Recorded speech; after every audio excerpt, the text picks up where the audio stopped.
तो hey everyone, आप लोग का बहुत बहुत स्वागत है हमारे यूट्यूब चैनल स्टडी पॉइंट रहा में। तो गाइज आप लोगों के लिए मैं बीएनटीपीसी 2024 का जीके जीएस का प्रीवियस ईयर सेट लेकर आई हूँ गाइज, जो आप सभी स्टूडेंट के लिए बहुत ज्यादा इंपॉर्टेंट होने वाला है। तो आप सभी स्टूडेंट से यही रिक्वेस्ट है कि प्लीज वीडियो को एंड तक जरूर देखें एंड कोशिश करिए नोट बनाने का, क्योंकि गाइज नोट बनाएंगे जितनी ज्यादा आपकी चीजें क्लियर आउट रहेगी वो आपके लिए बहुत ज्यादा हेल्प होगा। क्योंकि जब आप नोट बनाएंगे तो जब आप रिविजन करेंगे तो बहुत कम टाइम में बहुत सारी चीजें क्लियर आउट हो जाएगी गाइज।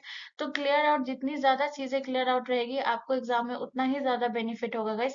तो प्लीज आप सभी नोट बनाइए एंड रिवीजन करिए। तो चलिए इस आरआरबी एनटीपीसी 2024 के जीके जीएस के प्रीवियस ईयर सेट को एक नए जोश और जुनून के साथ स्टार्ट करते हैं। और आज का हमारा आरआरबी एनटीपीसी का जो सेट चलेगा गाइस, ये आपको ध्यान रखना है। आज का हमारा आरआरबी एनटीपीसी का सेट जो है वो सेट 39 है, ये आपको ध्यान रखना है, ठीक है। तो चलिए आज का पहला प्रश्न है, आपसे कह रहा है question number 1 guys. Question number 1 आपसे कह रहा है कि हम्पी किस नदी के तट पर स्थित है। तो आपको बताना है कि हम्पी जो है ये किस नदी के तट पर स्थित है। तो आपके ऑप्शन है, ऑप्शन ए तुंगभद्रा नदी के तट पर, ऑप्शन बी नर्मदा नदी के तट पर, ऑप्शन सी कावेरी नदी के तट पर, या ऑप्शन डी मालप्रभा नदी के तट पर। सो गाइस इसका जो करेक्ट आंसर होगा वो होगा option A is the correct answer. Hampi जो है ये तुंगभद्रा नदी के तट पर स्थित है, ये ध्यान रखना है। सबसे पहले हम्पी के बारे में बात करेंगे guys। तो हम्पी आपका कहाँ है? तो ये आपको ध्यान रखना है कि हम्पी जो है ये आपका कहाँ है, तो कर्नाटक में।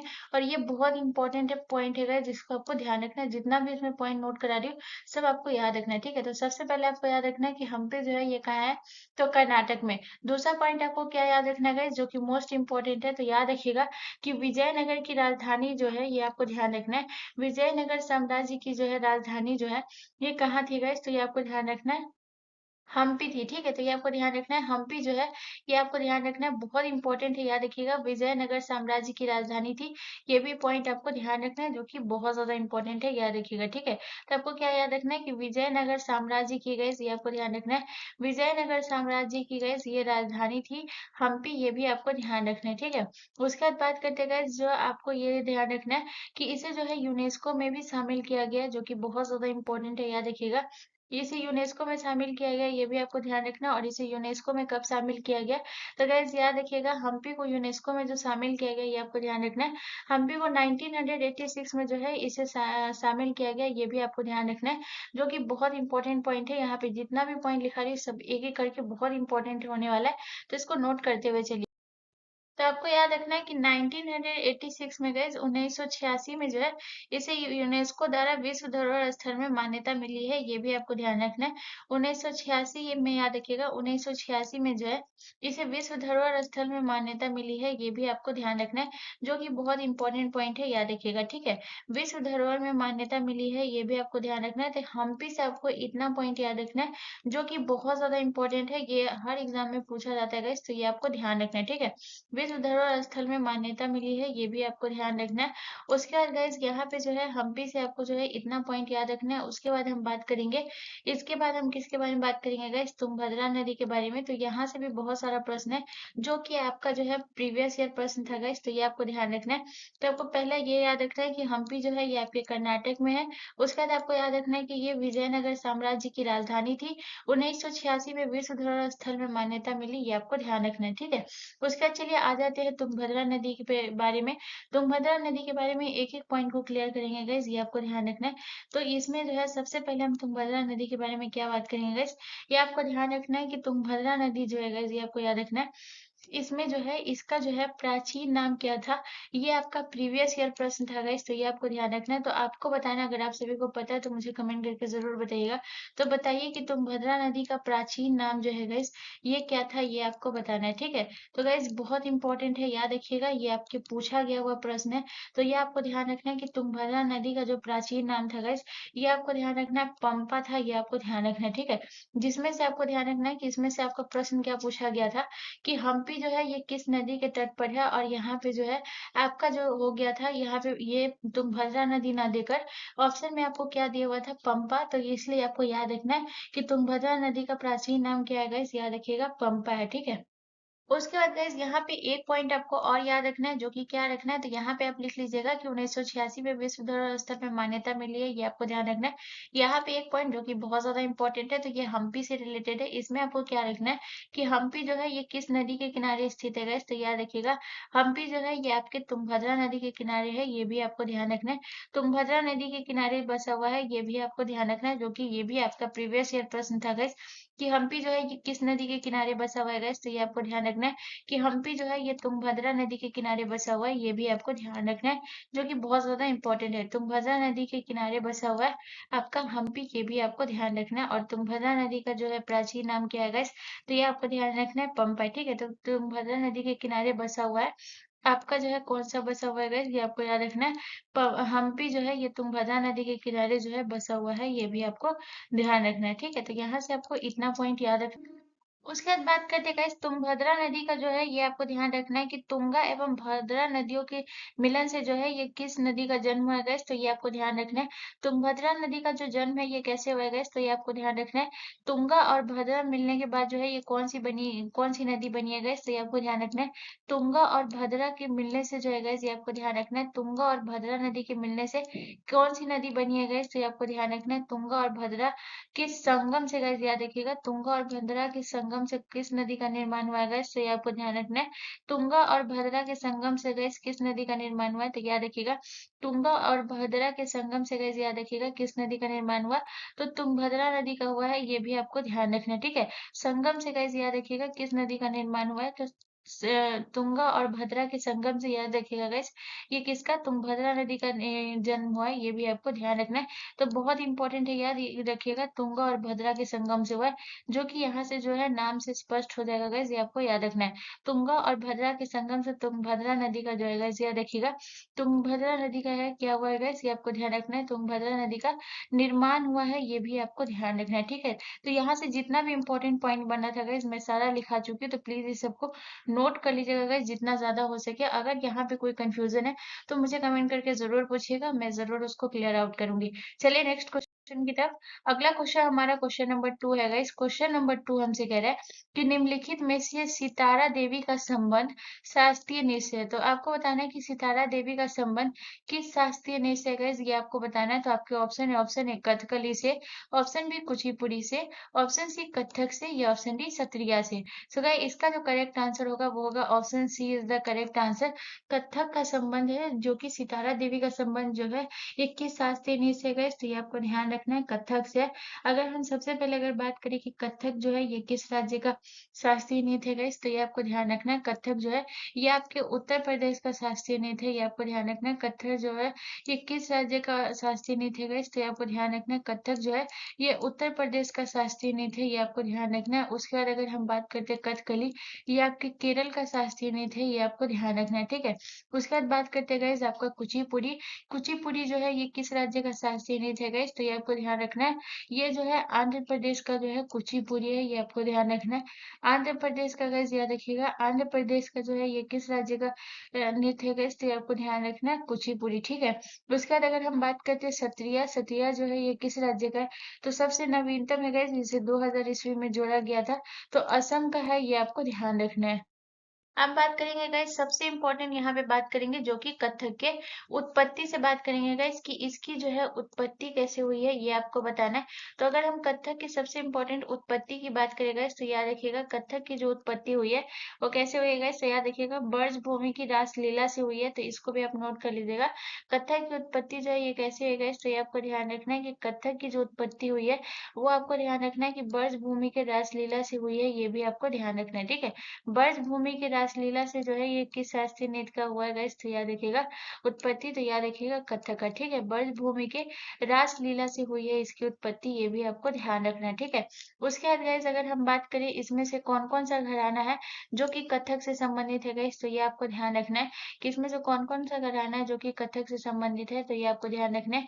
जो कि आपका हो गया गाइस लखनऊ घराना। लखनऊ घराना जो है ये किससे संबंधित है गाइस, तो ये आपको ध्यान रखना है। लखनऊ घराना जो है ये किससे संबंधित है, तो याद याद रखिएगा लखनऊ घराना जो है ये किससे संबंधित है, तो ये आपको ध्यान रखना है। ये जो है आपके जो है कथक से संबंधित है, ये आपको ध्यान रखना है। लखनऊ घराना के बाद और कौन-कौन सा घराना है जो कि कथक से संबंधित है गाइस, तो ये आपको ध्यान रखना है। लखनऊ घराना हो गया, उसके बाद आपको याद रखना है गाइस आपका बनारस घराना हो गया। ये किससे संबंधित है गाइस, तो ये आपको ध्यान रखना है कि बनारस घराना जो है ये भी आपके कथक से संबंधित है, ये आपको ध्यान रखना है। बनारस घराना जो है ये किससे संबंधित है, ये भी आपके कथक से संबंधित है। उसके बाद आपको गाइस याद रखना है रायगढ़, रायगढ़ घराना जो है ये किससे संबंधित है गाइस, तो ये आपको ध्यान रखना है। रायगढ़ घराना जो है गाइस ये भी आपके कथक से संबंधित है। उसके बाद आपको रायगढ़ के बाद आपको याद रखना है गाइस आपका जो है जयपुर घराना जो है ये किससे संबंधित है गाइस, तो ये आपको ध्यान रखना है। जयपुर घराना जो है ये आपके कथक से संबंधित है, ये भी आपको ध्यान रखना है, ठीक है। तो ये लखनऊ घराना हो गया, बनारस घराना हो गया, रायगढ़ घराना हो गया या फिर जयपुर घराना हो गया, ये सब किससे संबंधित है गाइस, तो ये आपको ध्यान रखना है, ये सब कथक से संबंधित। चलिए नेक्स्ट क्वेश्चन की तरफ। अगला क्वेश्चन हमारा क्वेश्चन नंबर 3 है गाइस। क्वेश्चन नंबर 3 हमसे कह रहा है कि हालदा महोत्सव जो है वो भारत के किस राज्य में मनाया जाता है। तो आपको बताना है कि हालदा महोत्सव किस राज्य में मनाया जाता है। तो आपके ऑप्शन ए तेलंगाना में, ऑप्शन बी हिमाचल प्रदेश में, ऑप्शन सी उत्तराखंड में या option D Paschim Bangal. So इसका जो करेक्ट आंसर होगा वो होगा option B is the correct answer. Halda Mahotsav जो है ये किस राज्य में मनाया जाता है गाइस, तो ये आपको ध्यान रखना है। ये हिमाचल प्रदेश में मनाया जाता है। हालदा महोत्सव से आपको एक पॉइंट याद रखना है गाइस कि इसमें क्या होता है कि ये जो है नए साल का स्वागत करते हुए मनाया जाता है, ये आपको ध्यान रखना है। हालदा महोत्सव जो है गाइस याद रखिएगा नए साल का स्वागत के लिए जो है इसको मनाया जाता है, ये आपको ध्यान रखना है, ठीक है। उसके बाद आपको क्या याद रखना है गाइस, यहाँ से जो है यहाँ पे आपको क्या याद रखना है, हालदा महोत्सव से एक पॉइंट आपको याद रखना है, नए साल का स्वागत के लिए आपको याद रखना है, स्वागत करते हुए जो है इसे मनाया जाता है, ये आपको ध्यान रखना है। उसका दूसरा पॉइंट आपको हालदा महोत्सव से ये याद रखना है कि आपको याद रखना है कि इसमें जो है दीपक को जलाने की परंपरा होती है, ये आपको ध्यान रखना है कि इसमें क्या होता है गाइस, ये आपको ध्यान रखना है कि बर्फ में, ठीक है। हालदा महोत्सव में जो क्या होता है ये आपको ध्यान रखना है, बर्फ में जो है दीपक जलाने की जो है परंपरा होती है, जो कि बहुत इंपॉर्टेंट पॉइंट है, याद रखिएगा। हालदा महोत्सव में क्या होता है गाइस, तो ये आपको याद रखिएगा बर्फ में जो है दीपक जलाने की जो है परंपरा होती है, ये आपको ध्यान रखना है, ठीक है। दीपक जलाने की जो गाइस याद रखिएगा, दीपक जलाने की गाइस याद रखिएगा, दीपक जलाने की परंपरा होती है जो कि बहुत ज्यादा इंपॉर्टेंट है, याद रखिएगा, ठीक है। उसके बाद अगर हम बात करें परंपरा होती है, उसके बाद अगर हम बात करते हैं गाइस तो यहाँ पे जो है हिमाचल प्रदेश में आपका जो है कौन कौन सा फेस्टिवल मनाया जाता है गाइस, तो ये आपको ध्यान रखना है। तो अगर हम बात करें कि हिमाचल प्रदेश में आपका और कौन कौन सा फेस्टिवल मनाया जाता है गाइस, तो ये आपका हो गया हालदा जो कि मनाया जाता है। उसके बाद आपको याद रखना है कुल्लू दशहरा जो है ये कहाँ मनाया जाता है गाइस, तो ये आपको ध्यान रखना है। कुल्लू दशहरा जो है ये कहाँ मनाया जाता है, तो याद रखिएगा कुल्लू दशहरा जो है ये हिमाचल प्रदेश में मनाया जाता है, ये आपको ध्यान रखना है। कुल्लू दशहरा जो है ये कहाँ मनाया जाता है गाइस, तो ये आपको ध्यान रखना है, ये हिमाचल प्रदेश में मनाया जाता है। उसके बाद आपको याद रखना है गाइस आपका हो गया लोसार, लोसार महोत्सव जो है ये कहाँ मनाया जाता है गाइस, तो ये आपको ध्यान रखना है। लोसार जो है ये भी आपके हिमाचल प्रदेश में मनाया जाता है, ये आपको ध्यान रखना है। उसके बाद गाइस आपको याद रखना है हालदा महोत्सव, हालदा महोत्सव भी गाइस याद रखिएगा ये कहाँ मनाया जाता है, हिमाचल प्रदेश में मनाया जाता है। उसके बाद आपको याद रखना है हालदा के बाद आपको याद रखना है गाइस चट्रोल महोत्सव जो है ये कहाँ मनाया जाता है गाइस, तो ये आपको ध्यान रखना है। चट्रोल महोत्सव जो है ये भी आपके जो है हिमाचल प्रदेश में मनाया जाता है, ये आपको ध्यान रखना है, ठीक है। तो यहाँ से आपको ये इतना याद रखना है हिमाचल प्रदेश से। उसके बाद आ जाते हैं गाइस तेलंगाना पे। अगर हम बात करें कि तेलंगाना में आपका कौन कौन सा फेस्टिवल मनाया जाता है गाइस, तो ये आपको ध्यान रखना है। तेलंगाना में जो आपका फेस्टिवल मनाया जाता है वो आपको ध्यान रखना है। बोनालू महोत्सव जो है ये कहाँ मनाया जाता है गाइस, ये बहुत इंपॉर्टेंट है, याद रखिएगा। और ये आपका प्रीवियस ईयर भी प्रश्न था गाइस, तो याद आपसे पूछा गया था कि बोनालू महोत्सव जो है ये कहाँ मनाया जाता है गाइस, तो ये आपको ध्यान रखना है। बोनालू महोत्सव जो है गाइस याद रखिएगा ये कहाँ मनाया जाता है, तो ये आपको ध्यान रखना है कि बोनालू महोत्सव जो है गाइस याद रखिएगा ये आपके तेलंगाना में मनाया जाता है, ये आपको ध्यान रखना है, ठीक है। तो बोनालू महोत्सव हो गया। उसके बाद आपको एक और याद रखना है जो कि आपको याद रखना है बिट्टू कोमा, बिट्टू कोमा जो है ये कहाँ मनाया जाता है गाइस, तो ये आपको ध्यान रखना है। बिट्टू कोमा जो है गाइस याद रखिएगा ये कहाँ मनाया जाता है, तो याद रखिएगा कि बिट्टू कोमा जो है ये कहाँ मनाया जाता है, तो याद रखिएगा बिट्टू कामा जो है ये तेलंगाना में मनाया जाता है, ये भी आपको ध्यान रखना है, ठीक है। उसके बाद आ जाते हैं गाइस आपके उत्तराखंड पे। उत्तराखंड में आपका कौन कौन सा फेस्टिवल मनाया जाता है गाइस, तो ये आपको ध्यान रखना है। कि हरेला पर्व। हरेला पर्व जो है ये कहाँ मनाया जाता है गाइस, तो ये आपको ध्यान रखना है। हरेला पर्व जो है ये उत्तराखंड में मनाया जाता है, ये आपको ध्यान रखना है। हरेला पर्व जो है ये कहाँ मनाया जाता है गाइस, ये आपको ध्यान रखना है। हरेला पर्व जो है ये आपके उत्तराखंड में मनाया जाता है। उसके बाद आपको याद रखना है, जो कि आपको है याद रखना है, full day. Full day festival जो है ये कहाँ मनाया जाता है गाइस, तो ये आपको ध्यान रखना है कि फूल डे फेस्टिवल जो मनाया जाता है ये भी आपके उत्तराखंड में मनाया जाता है। ये आपको ध्यान रखना है। पश्चिम बंगाल का जो सबसे प्रसिद्ध है गाइस, याद रखिएगा, दुर्गा पूजा। दुर्गा पूजा जो है ये कहाँ मनाया जाता है गाइस, तो ये आपको ध्यान रखना है कि दुर्गा पूजा जो है ये आपके पश्चिम बंगाल में मनाया जाता है, ये आपको ध्यान रखना है। उसके बाद आपको जो है दशहरा जो है ये कहाँ मनाया जाता है गाइस, तो याद रखिएगा, दशहरा जो है ये भी आपके पश्चिम बंगाल में मनाया जाता है, तो ये आपको फेस्टिवल याद रखना है, ठीक है। चलिए नेक्स्ट क्वेश्चन की तरफ। अगला क्वेश्चन हमारा क्वेश्चन नंबर 4 है गाइस। क्वेश्चन नंबर 4 हमसे कह रहा है कि कन्नौज के राजा राजा यशोवर्मन के दरबारी कवि जो थे वो इनमें से कौन थे, आपको बताना है। तो कन्नौज के जो राजा थे राजा यशोवर्मन, उनके जो दरबारी कवि थे वो कौन थे, तो आपके option option A Harisen, option B Bhavabhuti, option C Banabhatta या ऑप्शन डी चंद्रबरदाई। सो भाई इसका जो करेक्ट आंसर होगा वो होगा option B is the correct answer. जो कन्नौज के राजा यशोवर्मन थे गाइस, उनके जो दरबारी कवि थे वो कौन थे गाइस, याद रखिएगा, भवभूति जो है उनके दरबारी कवि थे, ये आपको ध्यान रखना है। उसके बाद गाइस आपको क्या याद रखना है, भवभूति के द्वारा जो है आपको एक पॉइंट याद रखना है कि इनके द्वारा जो है ये आपको ध्यान रखना है, 3 नाटक प्राप्त हुए, ये आपको ध्यान रखना है। तो गाइस यहाँ पे मैं लिखा दे रही हूँ, जो कि बहुत ज्यादा इंपॉर्टेंट है कि वो कौन कौन से 3 नाटक हैं, जो भवभूति द्वारा जो रचित 3 नाटक जो है वो कौन कौन से है गाइस, तो ये आपको ध्यान रखना है। भवभूति द्वारा जो है गाइस याद रखिएगा, भवभूति द्वारा रचित कितने नाटक है गाइस, तो ये आपको ध्यान रखना है।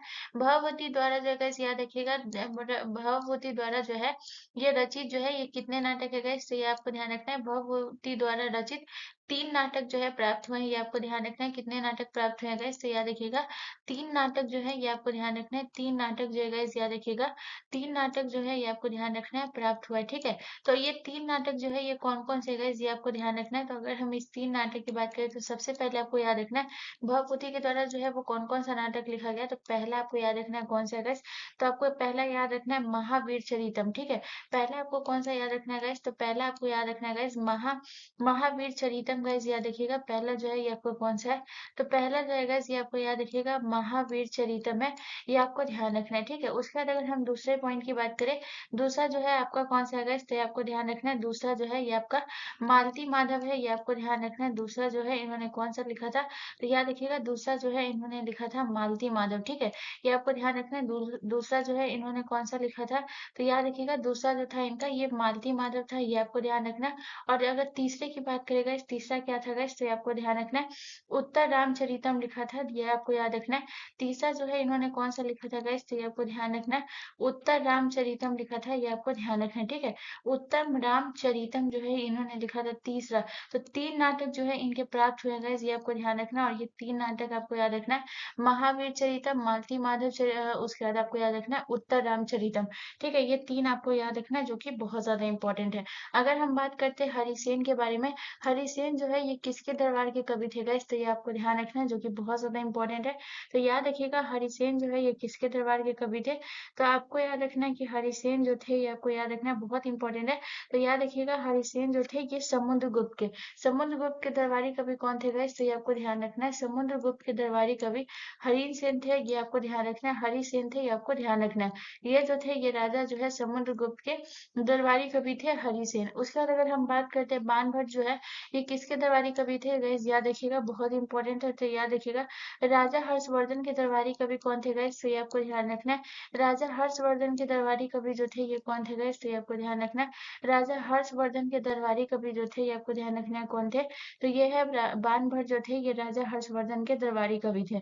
उसके बाद अगर हम बात करते हैं गाइस चंद बरदाई जो है ये किसके दरबारी कवि थे गाइस, तो ये आपको याद रखना है। पृथ्वीराज चौहान के दरबारी कवि कौन थे गाइस, तो ये आपको ध्यान रखना है। पृथ्वीराज चौहान के दरबारी कवि थे जो कि चंद बरदाई थे, ये आपको ध्यान रखना है, ठीक है। तो ये थे पृथ्वीराज चौहान के दरबारी कवि, ठीक है, ये आपको ध्यान रखना है। पृथ्वीराज चौहान के दरबारी कवि कौन थे गाइस, तो ये आपको ध्यान रखना है। चंद बरदाई जो है ये पृथ्वीराज चौहान के दरबारी कवि थे। चलिए नेक्स्ट अगला क्वेश्चन हमारा क्वेश्चन नंबर 5 है गाइस। क्वेश्चन नंबर 5 हमसे कह रहा है कि गीतांजलि के लेखक निम्नलिखित में से कौन है।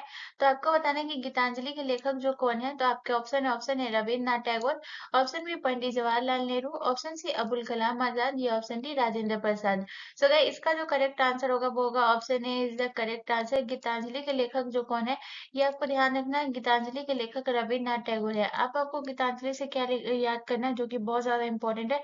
तो इसे जो है आपको ध्यान रखना है कि ये किस भाषा में लिखा गया था गाइस। तो ये आपको ध्यान रखना है कि गीतांजलि जो है ये आपको ध्यान रखना है रविन्द्रनाथ टैगोर के द्वारा लिखा गया था। जो कि किस भाषा में लिखा गया था गाइस, तो ये आपको ध्यान रखना है। ये लिखा गया था आपके बंगाली भाषा में लिखा गया था, ये आपको ध्यान रखना है। ये किस भाषा में लिखा गया था गाइस, तो ये आपको ध्यान रखना है। ये जो है बंगाली भाषा में लिखा गया था, ये भी आपको ध्यान रखना है, ठीक है। उसके बाद अगर हम बात करते हैं गाइस, दूसरा पॉइंट आपको क्या याद रखना है गाइस। तो आपको दूसरा पॉइंट ये याद रखना है कि ये जो है इसका जो विषय था ये क्या था गाइस, तो ये आपको ध्यान रखना है। गीतांजलि का जो विषय था गाइस, ये आपको ध्यान रखना है। भक्ति जो है इसका विषय था, ये आपको ध्यान रखना है। गीतांजलि का विषय क्या था गाइस, तो ये आपको ध्यान रखना है। भक्ति जो है गीतांजलि का जो विषय था वो क्या था गाइस, तो ये आपको ध्यान रखना है। भक्ति जो है इसका विषय था, ये आपको ध्यान रखना है। भक्ति विषय था, ये आपको ध्यान रखना है। अब बात करते हैं गाइस रविन्द्रनाथ टैगोर के बारे में, जो कि बहुत ज्यादा इंपॉर्टेंट है, याद रखिएगा। तो रविन्द्रनाथ टैगोर को जो है गीतांजलि के लिए याद रखिएगा। रविन्द्रनाथ टैगोर को जो गीतांजलि के लिए गाइस याद रखिएगा। 1913 में जो है गाइस याद रखिएगा, इन्हें गीतांजलि के लिए याद रखिएगा। 1913 में जो है इसे नोबेल पुरस्कार से सम्मानित किया गया, ये आपको ध्यान रखना है। इन्हें जो है कौन से पुरस्कार से, तो नोबेल पुरस्कार से जो है इन्हें सम्मानित किया गया, ये भी आपको ध्यान और किसके लिए गाइस, तो ये आपको याद रखना है गीतांजलि के लिए, जो कि 1913 में जो है इन्हें नोबेल पुरस्कार से गाइस याद रखिएगा। नोबेल पुरस्कार से जो है इन्हें सम्मानित किया गया, ये भी आपको ध्यान रखना है, ठीक है। उसके बाद आपको क्या याद रखना है गाइस, ये जो कि बहुत ज्यादा इंपॉर्टेंट है, याद रखिएगा। तो अगर हम बात करते हैं गाइस, यहाँ पे अगर हम एक पॉइंट की बात करें कि जो है जो रविन्द्रनाथ टैगोर है गाइस, याद रखिएगा। इनके ही द्वारा जो है सबसे इंपॉर्टेंट पॉइंट लिखिएगा, रविन्द्रनाथ टैगोर के द्वारा जो है गाइस आपका राष्ट्रगान लिखा गया था, ये आपको ध्यान रखना है। इन्हीं के द्वारा जो है आपका क्या लिखा गया था गाइस, तो ये आपको ध्यान रखना है। राष्ट्रगान जो है ये किनके द्वारा लिखा गया, तो याद रखिएगा राष्ट्रगान जो है इन्हीं के द्वारा लिखा गया था। जो कि राष्ट्रगान में आपका कौन है, आप सभी को पता ही होगा गाइस। राष्ट्रगान जो है आपका कौन सा है, तो ये आपको ध्यान रखना है कि राष्ट्रगान जो है ये आपका जन गण मन जो है ये किन्होंने लिखा था गाइस, ये आपको ध्यान रखना है। राष्ट्रगान जो आपका जन मन है, ये आपको ध्यान रखना है। जन गण मन जो है ये किन्होंने लिखा था, तो रविन्द्रनाथ टैगोर ने लिखा था, ये आपको ध्यान रखना है। ये किसने लिखा था गाइस, तो ये आपको ध्यान रखना है रविन्द्रनाथ टैगोर ने लिखा था, ये भी आपको ध्यान रखना है।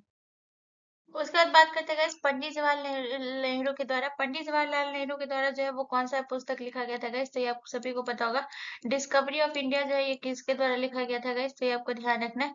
डिस्कवरी ऑफ इंडिया जो है ये किसके द्वारा लिखा गया गाइस, तो ये आपको ध्यान रखना है।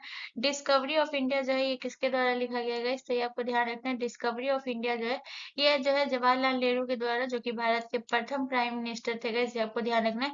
इनके द्वारा जो है पहले प्रधानमंत्री थे गाइस, ये आप सभी को पता होगा।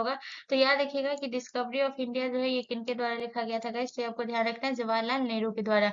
उसके बाद अगर हम बात करते हैं गाइस अबुल कलाम आजाद के द्वारा, तो अबुल कलाम आजाद के द्वारा जो है ये कौन सा पुस्तक लिखा गया था गाइस, तो ये आपको याद रखना है। इंडिया विंस फ्रीडम जो है ये किनके द्वारा लिखा गया था गाइस, तो ये आपको ध्यान रखना है। इंडिया विंस फ्रीडम जो है गाइस याद रखिएगा ये किनके द्वारा लिखा गया, तो याद रखिएगा इंडिया विंस फ्रीडम जो है गाइस याद रखिएगा किनके द्वारा है, तो ये अबुल कलाम आजाद के द्वारा जो है इंडिया विंस फ्रीडम जो है इनके द्वारा लिखा गया था, ये आपको ध्यान रखना है, ठीक है। उसके बाद अगर हम बात करते हैं राजेंद्र प्रसाद के द्वारा, राजेंद्र प्रसाद के द्वारा कौन सी पुस्तक लिखी गई थी गाइस, तो ये आपको ध्यान रखना है। जो आपका जो है इंडिया डिवाइडेड जो है ये किनके द्वारा लिखा गया था गाइस, तो ये आपको ध्यान रखना है कि इंडिया डिवाइडेड जो है ये किनके द्वारा लिखा गया था, तो याद रखिएगा इंडिया डिवाइडेड जो है ये राजेंद्र प्रसाद के द्वारा लिखा गया था। इंडिया डिवाइडेड जो है ये किनके द्वारा लिखा गया था गाइस, तो ये आपको ध्यान रखना है। इंडिया डिवाइडेड जो है गाइस याद रखिएगा इंडिया डिवाइडेड जो है ये किनके द्वारा लिखा गया था, ये आपको याद रखना है राजेंद्र प्रसाद के द्वारा। चलिए नेक्स्ट क्वेश्चन की तरफ। अगला क्वेश्चन हमारा क्वेश्चन नंबर 6 है गाइस। क्वेश्चन नंबर 6 हमसे कह रहा है कि बाबर एवं राणा सांगा के बीच कौन सा युद्ध हुआ था।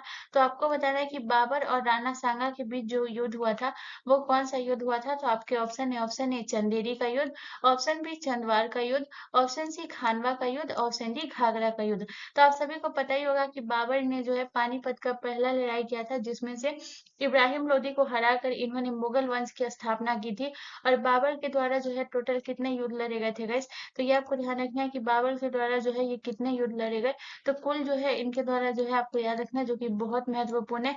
याद रखिएगा कि इनके द्वारा जो है कुल 4 युद्ध जो है लड़े गए थे, ये आपको ध्यान रखना है। कुल 4 युद्ध जो है लड़े गए थे, ये आपको ध्यान रखना है, ठीक है। उसके बाद अगर हम बात करें कि इन चारों युद्धों में किसकी जीत हुई थी गाइस, तो याद रखिएगा इन चारों युद्ध में जो जीत हुआ था, ये जो जीत हुई थी ये किसकी हुई थी गाइस, तो याद रखिएगा इसमें जो जीत हुई थी वो बाबर की हुई थी। तो इन चारों युद्ध में जीत किसकी हुई थी? बाबर की।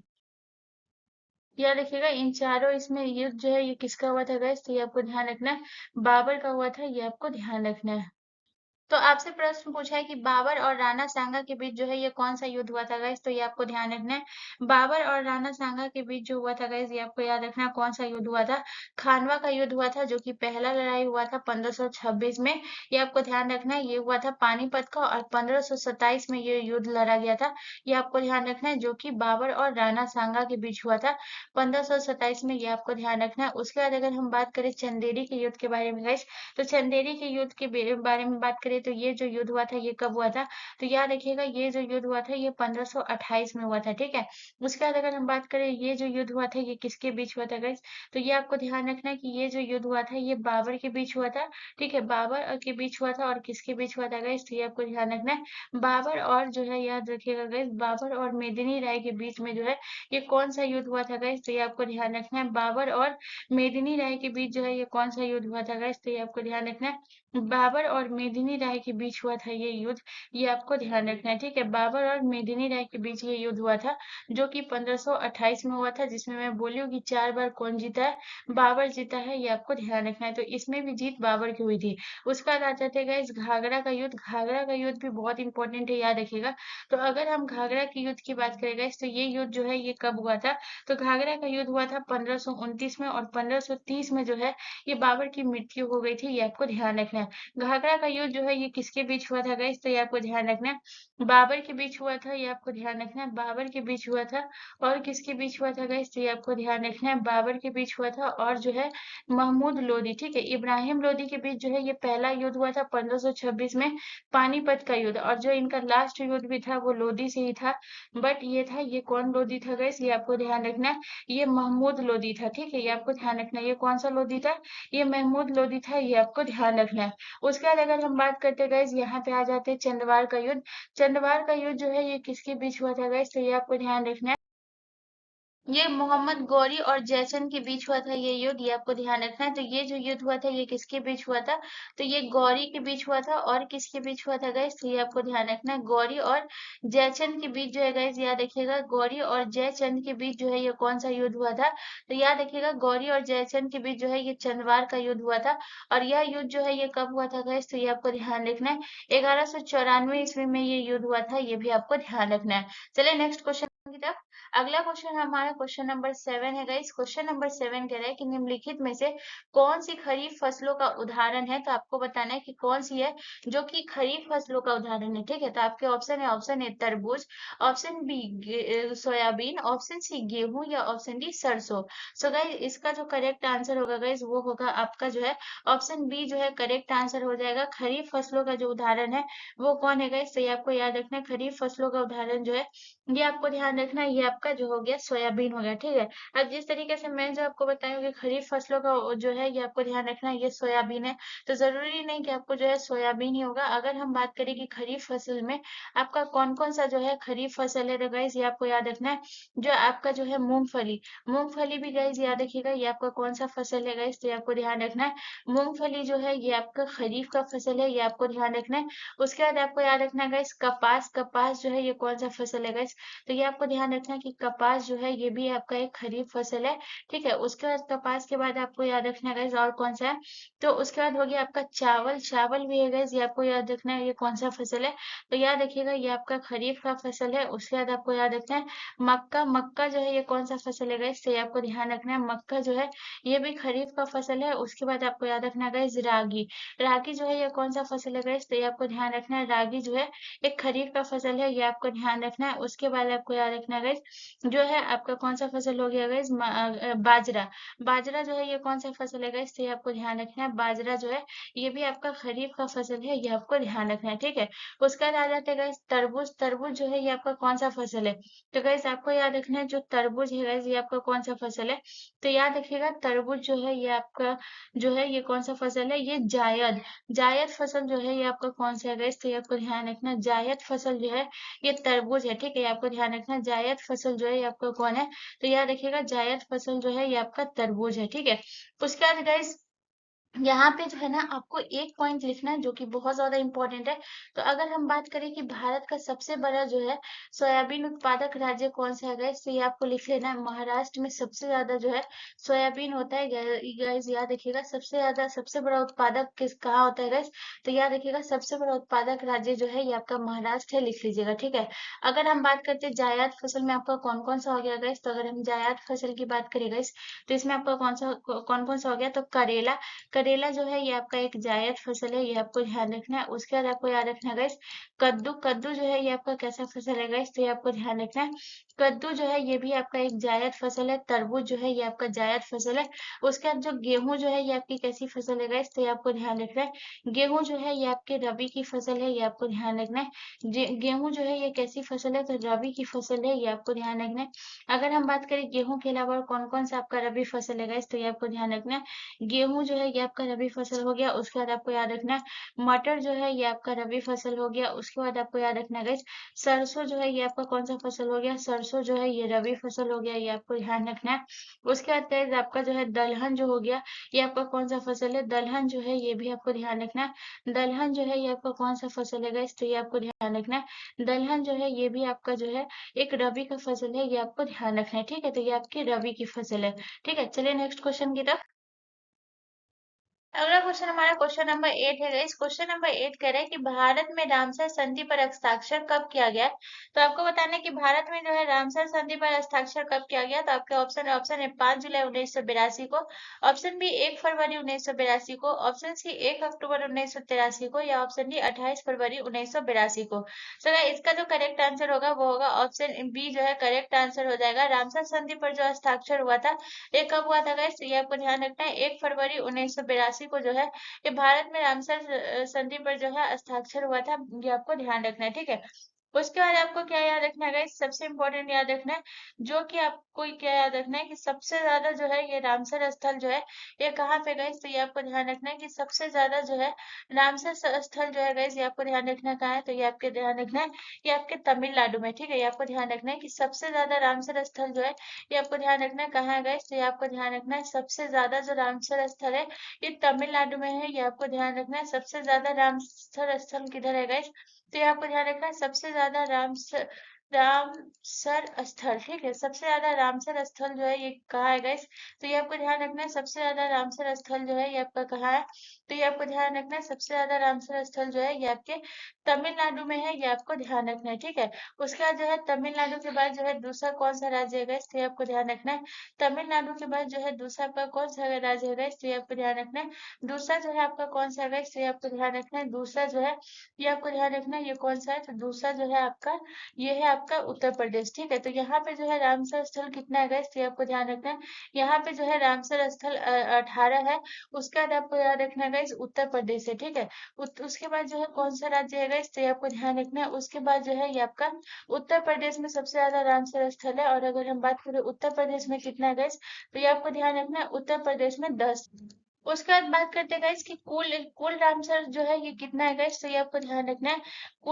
कुल रामसर स्थल जो है ये कितना है गाइस, तो ये आपको ध्यान रखना है कि कुल रामसर स्थल जो है गाइस ये आप बहुत इंपॉर्टेंट पॉइंट लिखा रहे सबको नोट करते हुए चलेगा गाइस। तो ये आपको ध्यान रखना है कि कुल रामसर स्थल जो है ये आपका 85 है, ठीक है। ये आपको ध्यान रखना है कुल रामसर स्थल जो है ये आपका कितना है गाइस, तो ये आपको ध्यान रखना है कुल रामसर स्थल जो है ये आपका 85 है, ये आपको ध्यान रखना है, ठीक है। उसके बाद बात करते हैं तो आपको सबसे इम्पोर्टेंट ये याद रखना है कि विश्व आर्द्र भूमि दिवस जो है ये कब मनाया जाता है, ठीक है।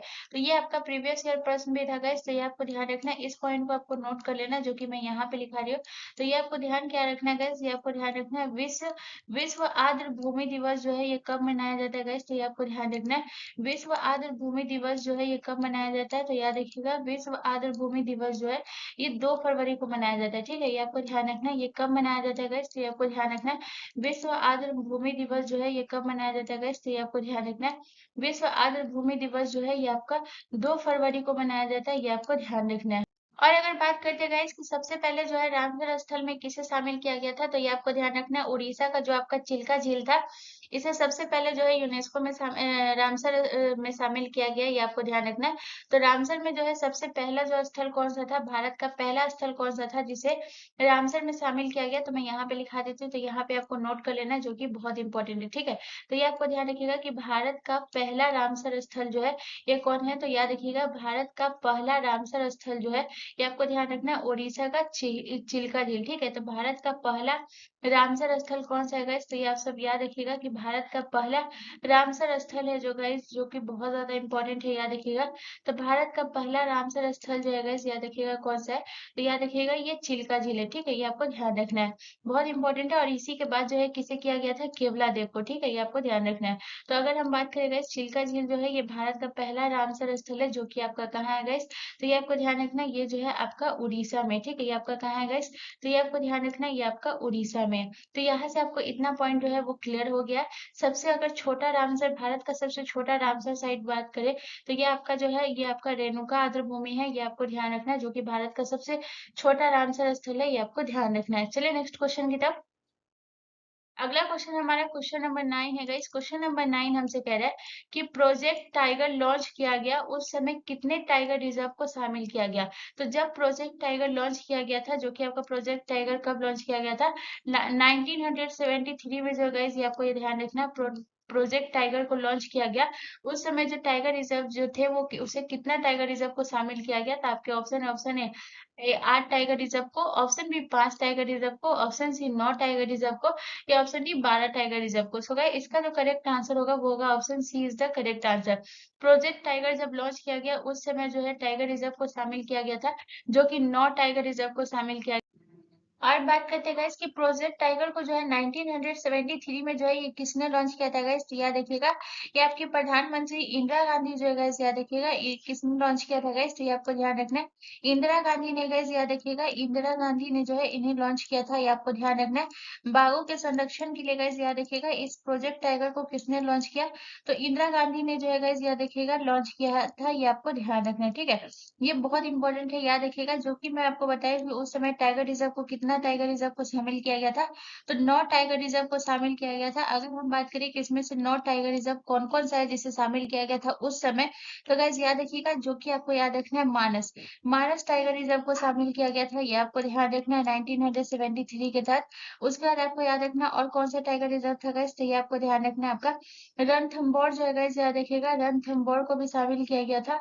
दूसरा जो है ये आपका कौन सा था गाइस, तो ये आपको ध्यान रखना है दूसरा जो था ये आपका रणथंभौर जो है इसे भी शामिल किया गया। उसके बाद आपको रणथंभौर के बाद आपको याद रखना है गाइस आपका जो है वो कौन सा हो गया, तो बांदीपुर जो कि आपका जो है मध्य प्रदेश में, तो ये आपको ध्यान रखना है बांदीपुर को भी शामिल किया गया था उस समय। उसके बाद जो है बांदीपुर के बाद आपको याद रखना है एक और है जो कि मध्य प्रदेश में गाइस आपका कान्हा कान्हा जो है ये आपको ध्यान रखना है इसे भी शामिल किया गया था। कान्हा टाइगर रिजर्व को भी शामिल किया गया था गाइस, ये आपको ध्यान रखना है। उसके बाद कान्हा के बाद आपको कौन सा हो गया गाइस, सुंदरवन सुंदरवन को भी शामिल किया गया था, ये आपको ध्यान रखना है। उस समय जो कौन कौन सा था गाइस, क्योंकि क्वेश्चन पूछ सकते हैं कि प्रोजेक्ट टाइगर के तहत निम्नलिखित में से कौन सा नहीं था या कौन सा शामिल नहीं था, ये क्वेश्चन पूछ सकता है, तो याद रखिएगा। तो मानस हो गया, रणथंभौर हो गया, बांदीपुर हो गया, कान्हा हो गया। उसके बाद जो है आपको याद रखना है सुंदरवन को भी शामिल किया गया था, ये आपको ध्यान रखना है। उसके बाद गैस बात करते हैं और कौन सा था जिसे शामिल किया गया था गैस, तो याद रखिए आपका पलामू पलामू को भी शामिल किया गया था, ये आपको ध्यान रखना है। पलामू को भी शामिल किया गया था, ये आपको ध्यान रखना है। उसके बाद आपका कौन सा हो गया गाइस, पलामू के बाद आपको याद रखना रखना है गाइस, आपका हो गया मेलघाट। मेलघाट भी आपका जो है शामिल किया गया था, ये आपको ध्यान रखना है। तो आपका कौन सा हो गया, तो याद रखिएगा। उसके बाद जो हो गया आपका मेलघाट हो गया, ठीक है। तो अभी कितना हो गया, 1 2 3 4 5 6 7, ठीक है। उसके बाद जो है 7 8 9, दो जो है मैं यहाँ पे लिखा दे रही हूँ। तो मेलघाट हो गया, और दो आप जो है यहाँ पे लिख लीजिएगा, ताकि आपको दिक्कत ना हो, ठीक है। तो दूसरा जो है आपको और याद रखना, और कौन सा हो गया, जो कि हो गया आपको याद रखना है जिम कार्बोनेट, जो कि सबसे पुराना है, जो कि कहाँ है गैस, तो ये आपको ध्यान रखना है, ये आपका जो है उत्तराखंड में, ठीक है। तो जिम कार्बोनेट हो गया, ये आपको बहुत इंपॉर्टेंट है, ये भी आपको याद रखिएगा, जिम कार्बोनेट हो गया। उसके बाद आपको जो है और कौन सा याद, सिमलीपाल, जो कि आपका उड़ीसा में है, ये आपको याद रखना है, ठीक है। तो ये टोटल 8 है, जो कि बहुत ज्यादा इंपॉर्टेंट है, याद रखिएगा। सिमलीपाल ये जो है टोटल 9 है गाइज, याद रखिएगा, जिसे प्रोजेक्ट टाइगर के तहत जो है शामिल किया गया था, जिसे इंदिरा गांधी ने लॉन्च किया था। ये आपको ध्यान रखना है, ठीक है। चलिए नेक्स्ट क्वेश्चन की तरफ। अगला क्वेश्चन हमसे कह रहा है, क्वेश्चन नंबर 10 है गाइस। क्वेश्चन नंबर 10 कह रहा है कि भारत में पाए जाने वाले दो प्रमुख प्रकार के लौह अयस्क कौन है गाइस। तो आपको बताना है कि दो प्रमुख प्रकार के लौह अयस्क कौन है। तो आपके ऑप्शन है, आपसे कह रहा है कि पिसोलिटिक आयरन स्टोन और टाइनोमैग्नेटाइट। ऑप्शन बी आपसे कह रहा है हेमेटाइट और मैग्नेटाइट। ऑप्शन सी आपसे कह रहा है हेमेटाइट और टाइटेनोमैग्नेटाइट। ऑप्शन डी आपसे कह रहा है मैग्नेटाइट और टाइटेनोमैग्नेटाइट। ये आपसे पूछ रहा है, तो गाइस इसका जो करेक्ट आंसर होगा वो होगा आपका जो है हेमेटाइट और मैग्नेटाइट जो है गाइस, याद रखिएगा। ऑप्शन बी जो है करेक्ट आंसर हो जाएगा। भारत में पाए जाने वाले जो दो प्रमुख प्रकार के लौह अयस्क है वो कौन है, तो हेमेटाइट और मैग्नेटाइट जो है ये दो प्रमुख प्रकार के लौह अयस्क है, ये आपको ध्यान रखना है, ठीक है। चलिए नेक्स्ट क्वेश्चन की तरफ। अगला क्वेश्चन हमारा क्वेश्चन नंबर 11 है गाइस। क्वेश्चन नंबर 11 कह रहा है कि चिदम्बरा के लेखक निम्नलिखित में से कौन है। तो आपको बताना है कि चिदम्बरा, जो कि आप पिक्चर में देख सकते हैं, ये जो है चिदम्बरा, इनके जो लेखक है ये कौन है। तो आपके ऑप्शन है, option A Premchand, option B Jaishankar Prasad, option C Sumitra Nandan Pant, या ऑप्शन डी विशाखा दत्त। तो गाइस इसका जो करेक्ट आंसर होगा वो होगा option C is the correct answer. Sumitra Nandan Pant जो है गाइस, यह देखिएगा, ये जो है चिदम्बरा के लेखक है, ये आपको ध्यान रखना है।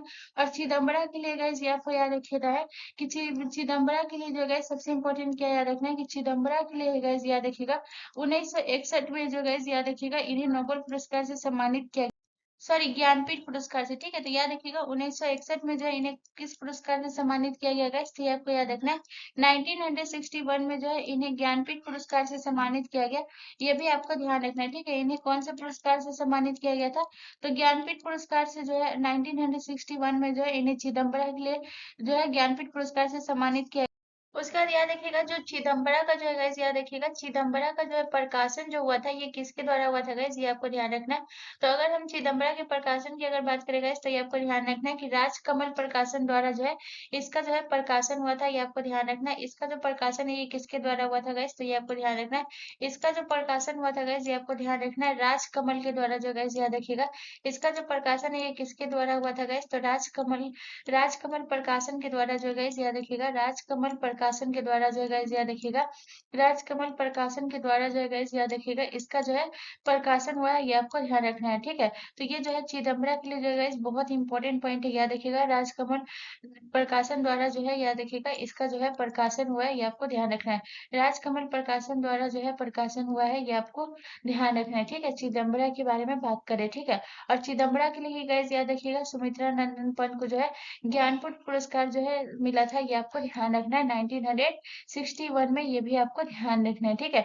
और ज्ञानपीठ पुरस्कार किस क्षेत्र में दिया जाता है गाइस, याद रखिएगा साहित्य के क्षेत्र में दिया जाता है, ये आपको ध्यान रखना है, ठीक है। उसके बाद अगर हम बात करते हैं प्रेमचंद, प्रेमचंद के द्वारा जो है ये कौन कौन सी पुस्तक लिखी गई थी गाइस, तो ये आपको ध्यान रखना है। प्रेमचंद के द्वारा जो पुस्तक लिखा गया था, जो कि आपको याद रखना है गोदान, गोदान जो है ये किसके द्वारा लिखा गया था गाइस, तो ये आपको ध्यान रखना है। गोदान जो है ये प्रेमचंद्र के द्वारा लिखा गया था, ये आपको ध्यान रखना है। उसके बाद आपको याद रखना गाइस आपका कर्म भूमि जो है ये किसके द्वारा लिखा गया था, कर्म भूमि जो गाइस याद रखिएगा ये किसके द्वारा लिखा गया, ये आपका जो है प्रेमचंद्र के द्वारा लिखा गया था, ये आपको ध्यान रखना है। उसके बाद आपको याद रखना गाइस कर्म भूमि जो है, उसके बाद याद रखिएगा रंग भूमि, ठीक है। तो भूमि जो लास्ट में होगा गाइस, ये जो है ये किसने लिखा था गाइस, ये आपको ध्यान रखना है। ये जो है याद रखिएगा ये आपके प्रेमचंद ने लिखा था। उसके बाद अगर हम बात करते हैं जयशंकर प्रसाद ने जो है ये किसकी रचना की थी, तो याद रखिएगा आंसू, आंसू की रचना जो है ये किसने की थी गाइस, तो ये आपको ध्यान रखना है। आंसू की जो रचना की थी वो जयशंकर प्रसाद ने की थी, आपको ध्यान रखना है। आंसू की रचना जो है किसने की थी, जयशंकर प्रसाद ने की थी। उसके बाद आपको याद रखना है कामयानी, कामयानी की रचना जो है ये किसने की थी गाइस, तो ये आपको ध्यान रखना है। कामयानी की रचना जो है ये आपको ध्यान रखना है जयशंकर प्रसाद ने की थी, ये भी आपको ध्यान रखना है, ठीक है। उसके बाद आ जाते हैं विशाखा दत्त। विशाखा दत्त ने जो है ये किसकी रचना की थी गाइस, तो ये आपको ध्यान रखना है। मुद्रा राक्षस के लेखक जो है ये कौन है गाइस, तो ये आपको ध्यान रखना है। मुद्रा राक्षस के लेखक जो है गाइस याद रखिएगा ये कौन है, तो मुद्रा राक्षस के लेखक जो है याद रखिएगा ये कौन है, तो ये आपको याद ध्यान रखना है। ये जो है आपके जो है विशाखा दत्त है, ये आपको ध्यान रखना है। मुद्रा राक्षस के लेखक कौन है, तो याद रखिएगा मुद्रा राक्षस के लेखक जो है ये विशाखा दत्त है, ये आपको ध्यान रखना है। सुमित्रा नंदन पंत का आप एक और याद रखिएगा जो कि बहुत ज्यादा इंपॉर्टेंट है, याद रखिएगा। इन्होंने चिदम्बरा का जो है ये इन्होंने चिदम्बरा तो लिखा ही था, ये आपको ध्यान रखना है। चिदम्बरा तो इन्होंने लिखा ही था, बट उनका इनका जो है एक और याद रखिएगा चिदम्बरा, और दूसरा आपको क्या याद रखना है, पल्लव। पल्लव भी की रचना किसने की थी गाइस, तो ये आपको ध्यान रखना है सुमित्रा नंदन पंत ने, ये आपको ध्यान रखना है। चलिए नेक्स्ट क्वेश्चन की तरफ। अगला क्वेश्चन हमारा क्वेश्चन नंबर 12 है गाइस। क्वेश्चन नंबर 12 हमसे कह रहा है कि सतलज नदी किस दर्रे से होकर भारत में प्रवेश करती है। तो आपको बताना है कि सतलज नदी जो है ये किस दर्रे से होकर भारत में प्रवेश करती है। तो आपके ऑप्शन है जोजिला दर्रा, ऑप्शन बी नाथुला दर्रा, ऑप्शन सी सिपकिला दर्रा, या ऑप्शन डी लिपुलेख दर्रा। सो गाइस इसका जो करेक्ट आंसर होगा वो होगा option C is the correct answer. Sutlej नदी जो है ये किस दर्रे से होकर भारत में प्रवेश करती है, तो याद रखिएगा सिपकिला दर्रा से, जो कि बहुत ज्यादा इंपॉर्टेंट है। सिपकिला दर्रा से आपको क्या याद रखना है, सिपकिला दर्रा जो है ये किसको जोड़ती है गाइस, तो ये आपको ध्यान रखना है। सिपकिला दर्रा जो है ये आपके हिमाचल प्रदेश में है, ये आपको ध्यान रखना है। सिपकिला दर्रा जो है ये किस राज्य में है गाइस, तो ये आपको ध्यान रखना है। सिपकिला दर्रा जो है ये आपको ध्यान रखना है, ये हिमाचल प्रदेश में स्थित है, ये आपको ध्यान रखना है। अगर हम बात करें कि सिपकिला दर्रा जो है ये किसको जोड़ता है गाइस, तो ये आपको याद रखना है। सिपकिला दर्रा जो है गाइस याद रखिएगा ये किसको जोड़ता है, तो ये हिमाचल प्रदेश को जोड़ता है, ठीक है। ये किसको जोड़ता है, हिमाचल प्रदेश को। और हिमाचल प्रदेश को तिब्बत से कौन सा दर्रा जोड़ता है गाइस, ये आपको ध्यान रखना है। हिमाचल प्रदेश को जो तिब्बत से जोड़ता है गाइस याद रखिएगा ये कौन सा दर्रा जोड़ता है, तो सिपकिला दर्रा जो है ये हिमाचल प्रदेश को तिब्बत से जोड़ता है, ये आपको ध्यान रखना है। सिपकिला दर्रा जो है ये हिमाचल प्रदेश को तिब्बत से जोड़ता है, ये आपको ध्यान रखना है, ठीक है। उसके बाद अगर हम बात करें कि इसकी जो है ऊंचाई कितनी है गाइस, तो ये आपको याद रखना है। इसकी अगर हम बात करें सिपकिला दर्रा की जो है ऊंचाई कितनी है गाइस, तो ये आपको ध्यान रखना है कि सिपकिला दर्रा की जो ऊंचाई है ये कितना है, तो 4300 मीटर जो है इसकी ऊंचाई है, ये आपको ध्यान रखना है। इसकी ऊंचाई कितनी है गाइस, तो ये आपको ध्यान रखना है। सिपकिला दर्रा की जो ऊंचाई है ये 4300 मीटर जो है इसकी ऊंचाई है, ये भी आपको ध्यान रखना है। चलिए नेक्स्ट क्वेश्चन की तरफ। अगला क्वेश्चन हमारा क्वेश्चन नंबर 13 है गाइस। क्वेश्चन नंबर 13 कह रहा है कि समानता के अधिकार के अनुसार राज्य निम्न में से कौन सा कानून बना सकता है। तो आपको बताना है समानता के अधिकार के अनुसार राज्य जो है ये कौन सा कानून बना सकता है। तो आपके ऑप्शन है संघीय मामलों में एक राज्य को दूसरे राज्य के मुकाबले अधिक तरजीह देना, ऑप्शन बी आपसे कह रहा है कुछ लिंगों के अधिकारों को सीमित करना, ऑप्शन सी आपसे कह रहा है अल्पसंख्यकों को विशेष सहायता प्रदान करना, या ऑप्शन डी सार्वजनिक कार्यालयों में भाई भतीजावाद को सो इसका जो करेक्ट आंसर होगा वो होगा option C is the correct answer. समानता के अधिकार के अनुसार जो है ये राज्य किस पे कानून बना सकता है गाइस, तो अल्पसंख्यकों को विशेष सहायता प्रदान करने के लिए ये कानून बना सकता है। अगर समानता के अधिकार की बात करें गाइस, तो समानता का अधिकार जो है ये आपके किस आर्टिकल में, तो 14 से लेकर गाइस आपको ध्यान रखना है 14 से लेकर 18 तक जो है ये आपका कौन सा अधिकार है गाइस, तो ये आपको ध्यान रखना है 14 से लेकर 18 तक जो है ये आपके समानता का अधिकार है, ये आपको ध्यान रखना है, ठीक है। चलिए नेक्स्ट क्वेश्चन की तरफ। अगला क्वेश्चन हमारा क्वेश्चन नंबर 14 है गाइस। क्वेश्चन नंबर 14 हमसे कह रहा है कि निम्न में से भारत का सबसे पुराना बांध जो है ये कौन सा है। तो आपको बताना है भारत का सबसे पुराना बांध कौन सा है। तो आपके ऑप्शन है कलनई बांध, ऑप्शन बी कोयना बांध, ऑप्शन सी हीराकुंड बांध, या ऑप्शन डी टिहरी बांध। सो गाइस इसका जो करेक्ट आंसर होगा वो होगा option A is the correct answer. Bharat का सबसे पुराना बांध कौन सा है गाइस, तो ये आपको ध्यान रखना है कि कलनई बांध जो है ये भारत का सबसे पुराना बांध है, ये आपको ध्यान रखना है। अगर हम बात करते हैं गाइस कि जो आपका कलनई बांध जो है ये किस राज्य में है गाइस, तो ये आपको ध्यान रखना है।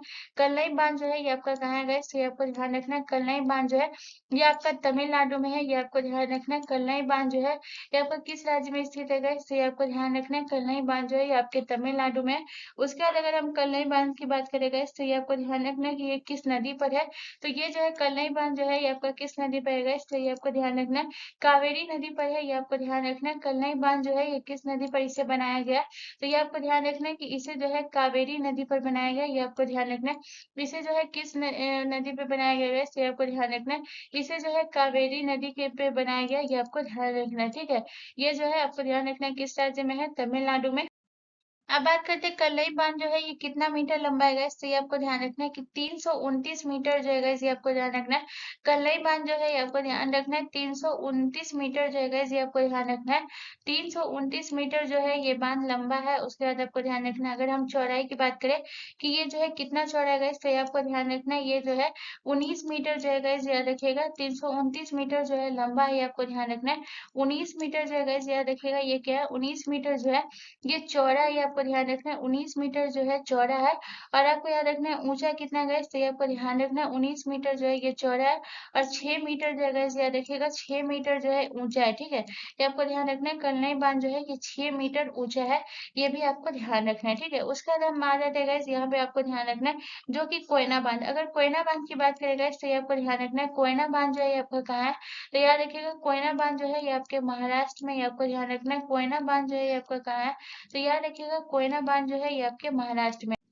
इसे किस नदी पे बनाया गया है, इससे आपको ध्यान रखना है। कोयना बांध को जो है इसे किस नदी पे बनाया गया, तो इसे जो बनाया गया ये कृष्णा नदी पे बनाया गया, ये आपको ध्यान रखना है। इसे किस नदी पे बनाया गया, कृष्णा नदी पर, ये आपको ध्यान रखना है। उसके बाद अगर हम हीराकुंड की बात करें, हीराकुंड बांध जो है ये किस राज्य में स्थित है, इससे आपको ध्यान रखना है। हीराकुंड बांध जो है ये उड़ीसा में है, आपको ध्यान रखना है। हीराकुंड बांध जो है ये किस राज्य में, उड़ीसा में है। और दूसरा आपको याद रखना है ये किस नदी पे है, इससे आपको ध्यान रखना है। हीराकुंड बांध जो है ये महानदी पर स्थित है, आपको ध्यान रखना है। ये किस नदी पर स्थित है, महानदी पर स्थित है, आपको ध्यान रखना है। और हीराकुंड बांध जो है ये भारत का सबसे लंबा बांध है, ये भी आपको ध्यान रखना है। अगर हम टिहरी बांध की बात करें guys, तो ये आपको ध्यान रखना है कि टिहरी बांध जो है ये आपको कहाँ है guys, तो ये आपको ध्यान रखना है। टिहरी बांध जो है ये आपको ध्यान रखना है ये उत्तराखंड में है, ये आपको ध्यान रखना है। टिहरी बांध जो है ये उत्तराखंड में, ये आपको ध्यान रखना है। और ये भारत का सबसे ऊंचा बांध है, ये भी आपको ध्यान रखना है। उसके बाद अगर हम बात करें ये किस नदी, तो ये आपको ध्यान रखना है कि टिहरी बांध जो है ये आपका भगीरथी नदी पर है, ये आपको ध्यान रखना है। टिहरी बांध जो है ये किस नदी पर है, तो याद रखिएगा टिहरी बांध जो है ये आपके भगीरथी नदी पर है, ये भी आपको ध्यान रखना है, ठीक है। चलिए नेक्स्ट क्वेश्चन की तरफ। अगला क्वेश्चन हमारा क्वेश्चन नंबर 15 है। इस क्वेश्चन नंबर 15 हमसे कह रहा है कि निम्नलिखित में से कौन सी नदी कावेरी की सहायक नदी नहीं है, तो आपको बताना है कि कौन सी नदी है जो कावेरी की सहायक नदी नहीं है। तो आपके option A Hemavati, option B Indravati, option C Arkavati, या ऑप्शन डी सिमसा। तो अगर इसका जो करेक्ट आंसर होगा वो होगा option B is the correct answer. Kaveri की सहायक नदी कौन सी नहीं है, तो इंद्रावती जो है ये कावेरी की सहायक नदी नहीं है। कावेरी की नहीं गाइस, याद रखिएगा ये किसकी सहायक नदी है, तो इंद्रावती जो है ये गोदावरी की सहायक नदी है, आपको ध्यान रखना है। इंद्रावती जो है ये किसकी सहायक नदी गाइस, ये आपको ध्यान रखना है। ये गोदावरी की सहायक नदी है, ये आपको ध्यान रखना है, ठीक है। उसका बाद हेमवती, अर्कावती और सिमसा जो है ये कावेरी की सहायक नदी है, ये आपको ध्यान रखना है, ठीक है। अगर हेमवती की बात करें गाइस, हेमवती जो है ये कावेरी की सहायक नदी है, तो याद रखिएगा ये जो है ये आपके बाई ओर से मिलने वाली नदी है, आपको ध्यान रखना है। ये जो है कावेरी के बाई ओर से मिलने वाली नदी कौन सी है गाइस, तो ये आपको ध्यान रखना है, ये भी सहायक नदी है। लेकिन ये कावेरी की जो है गाइस, याद रखिएगा ये जो है ये किस साइड से मिलती है गाइस, तो ये आपको ध्यान रखना है।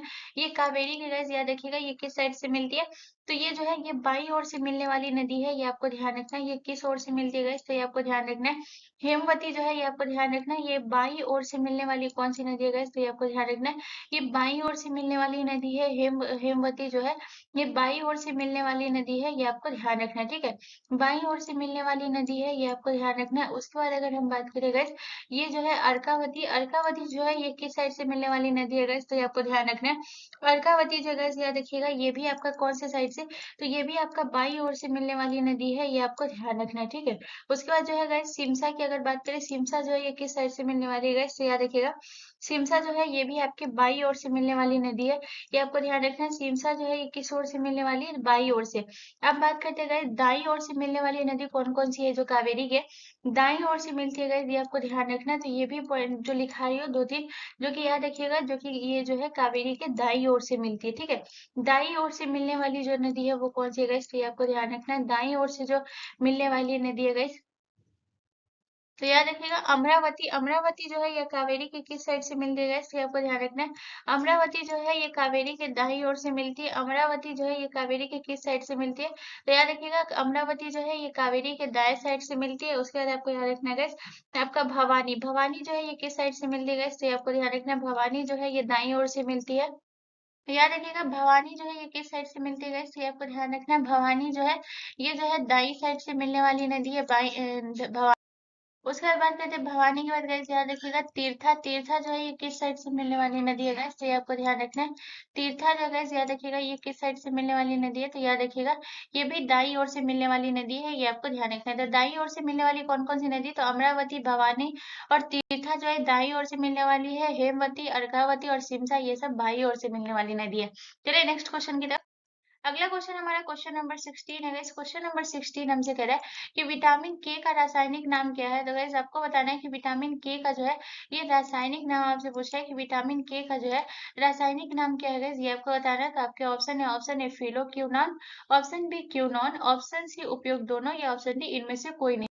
तो गाइस इसका जो करेक्ट आंसर होगा वो होगा option C is the correct answer. Vitamin K का रासायनिक नाम क्या है गाइस, तो याद रखिएगा उपयुक्त दोनों यानी कि फिलोक्यूनॉन और क्यूनॉन जो है विटामिन के का रासायनिक नाम है, ये आपको ध्यान रखना है। अगर हम बात करते हैं कि विटामिन के का जो है खोज कब हुआ था गाइस, ये आपको ध्यान रखना है। तो गाइस सबसे इंपॉर्टेंट पॉइंट है, याद रखिएगा विटामिन के का जो है खोज कब हुआ था, तो ये आपको याद रखना है 1929 में जो है विटामिन के का खोज हुआ था, ये आपको ध्यान रखना है। विटामिन के का खोज कब हुआ था, तो 1929 में हुआ था, ये आपको ध्यान रखना है। और इसका जो है कार्य क्या होता है गाइस, ये आपको ध्यान रखना है। तो विटामिन के का जो कार्य है ये क्या होता है, तो याद रखिएगा रक्त का थक्का जमाना, ठीक है। रक्त का थक्का जमाना जो है ये विटामिन के का काम है। ये विटामिन के की कमी से क्या होता है गैस, तो रक्त का थक्का नहीं जम पाता है गैस, ये आपको ध्यान रखना है। तो रक्त का जो है थक्का जमाना जो है इसका कार्य है गैस, ये आपको याद रखना है। रक्त का थक्का जमाना जो है इसका कार्य है, ये आपको ध्यान रखना है, ठीक है। विटामिन के का अगर कमी होगा गैस तो आपके शरीर में रक्त का थक्का नहीं बन पाएगा, तो ये आपको ध्यान रखना है, ठीक है। और अगर हम बात करें कि मेरा प्रश्न आप लोगों से ये है गाइस कि विटामिन के जो है ये बताइए वसा में घुलनशील है या पानी में घुलनशील है। तो गाइस याद रखिएगा विटामिन के जो है ये आपका कहाँ घुलनशील है गाइस, तो ये आपको ध्यान रखना है कि विटामिन के जो है गाइस याद रखिएगा विटामिन के जो है ये आपका वसा में घुलनशील है, ये आपको ध्यान रखना है। विटामिन के जो है गाइस याद रखिएगा ये वसा में घुलनशील है। विटामिन बी और सी जो है ये पानी में घुलनशील है, और बाकी विटामिन ए डी ई के जो है ये आपका वसा में घुलनशील है, ये आपको ध्यान रखना है, ठीक है। तो विटामिन के जो है ये आपका वसा में घुलनशील है, ये भी आपको ध्यान रखना है, ठीक है। चलिए नेक्स्ट क्वेश्चन की तरफ।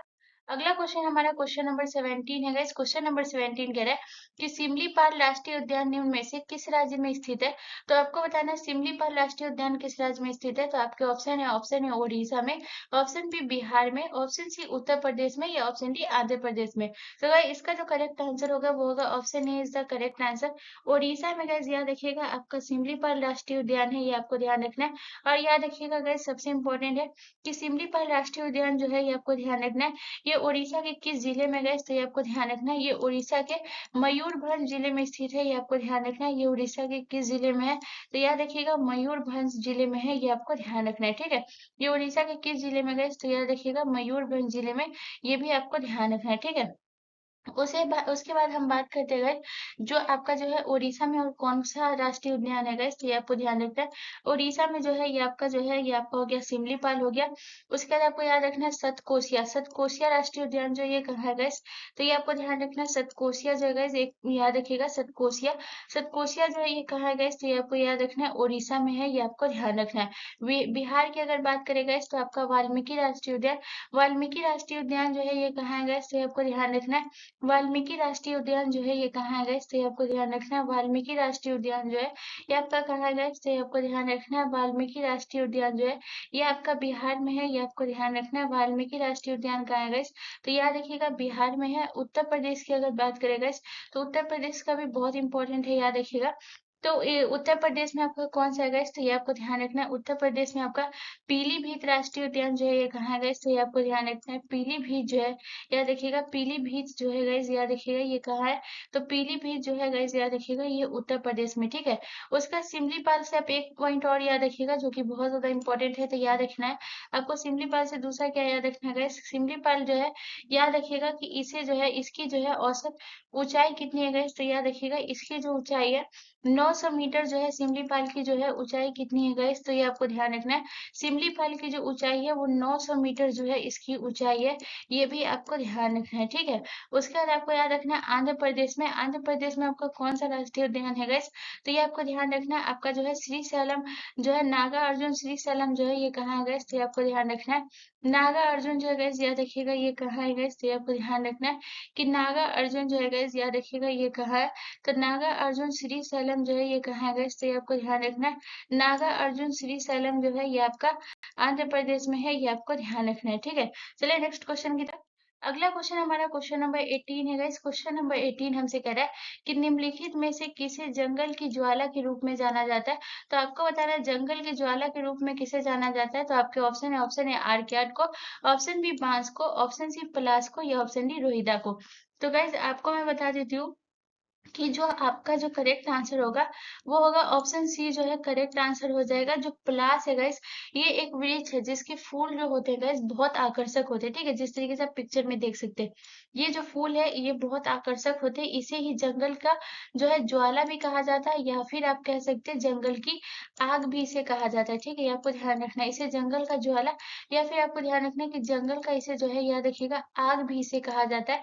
पलाश को ये आपको ध्यान रखना है। ठीक है, जो कि आपको याद रखना है, जो ये जो पलाश है गाइस ये आपको ध्यान रखना है।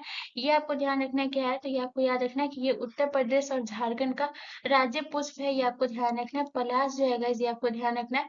पलाश से आपको क्या याद रखना है गाइस, जो ये है आपके जो है उत्तर प्रदेश, ये आपको ध्यान रखना है। उत्तर प्रदेश और आपके झारखंड का जो है राज्य पुष्प है, ये आपको ध्यान रखना है। पलाश जो है उत्तर प्रदेश और जो है गाइस यह देखिएगा झारखंड, झारखंड का जो है राज्य पुष्प है, ये आपको ध्यान रखना है। पलाश जो है गाइस याद रखिएगा उत्तर प्रदेश और झारखंड का जो है ये कौन सा पुष्प है, तो याद रखिएगा ये राज्य पुष्प है, ये आपको ध्यान रखना है। ठीक है, राज्य पुष्प है, ये आपको ध्यान रखना है। उसके बाद अगर हम बात करते हैं आर्कियाड का, आर्कियाड को जो है ये क्या कहा गया गाइस, तो ये आपको ध्यान रखना है। इसे जो है जंगल की सुंदरता कहा गया, ये आपको ध्यान रखना है। तो जंगल की सुंदरता जो है ये किसे कहा गया गाइस, तो ये आपको ध्यान रखना है। जंगल की सुंदरता जो है गाइस याद रखिएगा, जंगल की सुंदरता जो है ये किसे कहा गया गाइस, तो ये आपको ध्यान रखना है। जंगल की सुंदरता जो है या सुंदरता जो है ये किसे कहा गया, तो याद रखिएगा ये आर्कियाड को कहा गया। उसके बाद अगर हम बात करें बांस का, जो कि बहुत ज्यादा इंपॉर्टेंट है, याद रखिएगा बांस का जो है ये क्या कहा गया, तो याद रखिएगा इसे जो कहा गया है वो है आदिवासी लोगों का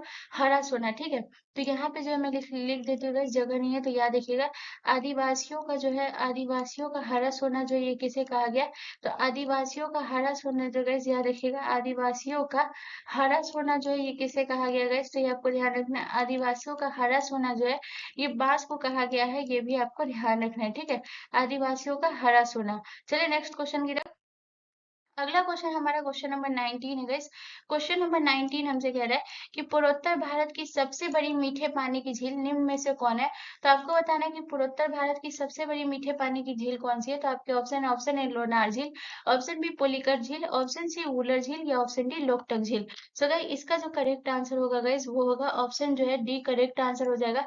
पूर्वोत्तर भारत की सबसे बड़ी मीठे पानी की झील कौन सी है गाइस, तो ये आपको ध्यान रखना है कि ये जो है लोकटक झील जो है गाइस ये आपको ध्यान रखना है। पूर्वोत्तर भारत की सबसे बड़ी मीठे पानी की झील है, ये आपको ध्यान रखना है। उसके बाद अगर हम बात करें कि ये किस राज्य में है गाइस, तो ये आपको ध्यान रखना है। लोकटक झील जो है ये आपका मणिपुर में है, ये आपको ध्यान रखना है। लोकटक झील जो है ये किस राज्य में स्थित है, तो याद रखिएगा लोकटक झील जो है ये मणिपुर में है।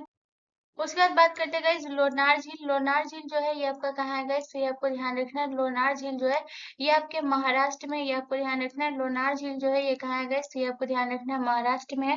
उसके बाद अगर हम बात करते हैं लोनार झील जो है गाइस ये आपको ध्यान रखना है।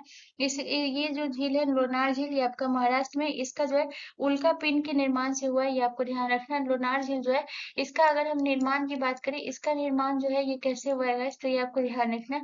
तो उल्का पिंड से गाइस याद रखिएगा उल्का पिंड के से जो है ये किसका झील का निर्माण हुआ है, तो गाइस याद रखिएगा इसका जो निर्माण हुआ है ये क्या हुआ है, तो पृथ्वी से उल्का पिंड के टकराने से किस झील का निर्माण हुआ है गाइस, तो ये आपको याद रखना है। उल्का पिंड के पृथ्वी से टकराने से जो है ये किस झील का निर्माण हुआ है गाइस, तो ये आपको ध्यान रखना है। पृथ्वी से टकराने से जो है किस झील का निर्माण हुआ है गाइस, तो ये आपको ध्यान रखना है। पृथ्वी से टकराने से गाइस किस झील का निर्माण हुआ है, तो याद रखिएगा पृथ्वी से टकराने से गाइस याद रखिएगा किस झील का निर्माण हुआ है, लोनार झील का। उसके बाद अगर हम बात करते हैं उलर झील, उलर झील जो है ये आपका कहाँ है गाइस, तो ये आपको ध्यान रखना है। उलर झील जो है ये आपका जम्मू कश्मीर में है, ये आपको ध्यान रखना है। उलर झील जो है ये आपका कहाँ है, तो याद रखिएगा उलर झील जो है ये आपका जम्मू कश्मीर में है। उसके बाद अगर हम बात करें उलर झील जो है ये कैसा झील है, तो याद रखिएगा उलर झील जो है ये भारत की सबसे बड़ी मीठे पानी की झील है, ये आपको ध्यान रखना है। ठीक है, पुलिकर झील की अगर बात करें तो ये कहाँ है गाइस, तो ये आपको ध्यान रखना है। पुलिकट झील जो है ये आपके आंध्र प्रदेश में, ये आपको ध्यान रखना है। पुलिकट झील जो है ये आपके कहाँ है गाइस, ये आपको ध्यान रखना है, ये आपके आंध्र प्रदेश में, ठीक है। तो ये जो है ये आपको याद रखना है कि वूलर झील जो है ये कैसी है गाइस, तो ये भी आप लिख लीजिएगा कि वूलर झील जो है ये आपको ध्यान रखना है भारत की सबसे बड़ी मीठे पानी की झील है, ये आपको ध्यान रखना है। भारत की सबसे बड़ी मीठे पानी की झील जो है ये कौन सी है, तो भारत की सबसे बड़ी मीठे पानी की झील है, याद रखिएगा। भारत की सबसे बड़ी मीठे पानी की झील कौन सी है गाइस, तो ये आपको ध्यान रखना है। भारत की सबसे बड़ी मीठे पानी की झील गाइस याद रखिएगा कौन है, ये आपका वूलर झील है। और अगर पुलिकट झील की बात करें गाइस, तो पुलिकट झील से आपको क्या याद रखना है कि ये जो है ये दूसरी सबसे बड़ी खारे पानी की झील है, पहली जो है ये चिल्का झील है, ठीक है। चलिए नेक्स्ट क्वेश्चन की तरफ। अगला क्वेश्चन हमारा क्वेश्चन नंबर 20 है गाइस। क्वेश्चन नंबर 20 हमसे कह रहा है कि मौर्य सम्राट अशोक किस बौद्ध भिक्षुओं से प्रभावित होकर बौद्ध धर्म अपनाया था।